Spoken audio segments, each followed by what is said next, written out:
اعوذ باللہ من الشیطان الرجیم بسم اللہ الرحمن الرحیم۔ مومنین کرام، آج کے اس مشکل دور کے اندر ہر انسان کسی نہ کسی مشکل کی وجہ سے پریشان ہے۔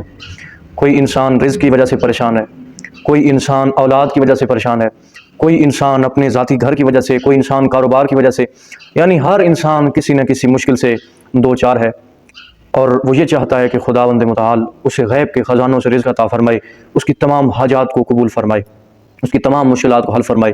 لہذا اس تمام مشکل کے دور کے اندر بھی خداوند متعال نے اور ائمہ علیہ الصلوۃ والسلام نے بڑے بہترین مختصر عمل تعلیم فرمائی ہیں کہ اگر انسان ان عمل کو اپنا معمول بنا لے تو حضرت انسان کی یہ تمام پریشانیاں دور ہو جائیں گی۔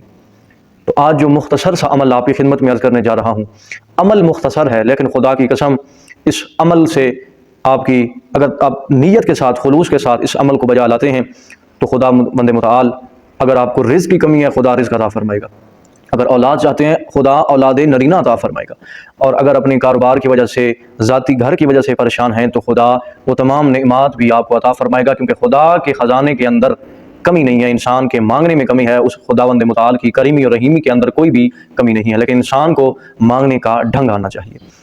عمل مختصر ہے، اس عمل کو کر لیں، انشاءاللہ آپ کی تمام مشکلات حل ہو جائیں گی۔ کرنا کیا ہے آپ نے؟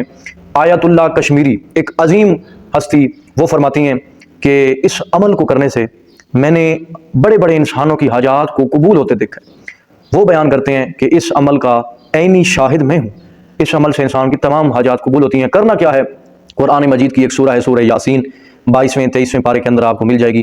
اس سورہ یاسین کو آپ نے حضرت امام محمد تقی علیہ الصلوۃ والسلام کو ہدیہ کرنا ہے۔ سورہ یاسین پڑھ کے، اول و آخر درود پڑھ کے امام کو سورہ یاسین کا ہدیہ پیش کریں، اور آیت اللہ فرماتے ہیں کہ اس ہدیہ کرنے کی وجہ سے اگر آپ رزق چاہتے ہیں خدا آپ کو رزق دے گا۔ اس عمل کو کریں، امام کو ہدیہ کریں، اور پھر اس کے بعد اپنی حاجات طلب کریں، اور پھر اپنی دعاؤں میں مجھے بھی یاد رکھیے گا، انشاءاللہ خدا آپ کی تمام حاجات قبول فرمائے گا، خدا آپ کو اپنے غیب کے خزانوں سے مالا مال فرمائے گا، جنت کے دروازے خدا آپ پہ کھول دے گا۔ لہذا اس عمل کو کریں، اور اب اس عمل کو کرنے کے بعد اپنی حاجات طلب کریں، اور تمام مومنین و مومنات کو اپنی دعاؤں میں یاد رکھیں۔ اللہم صلی علی محمد و آل محمد۔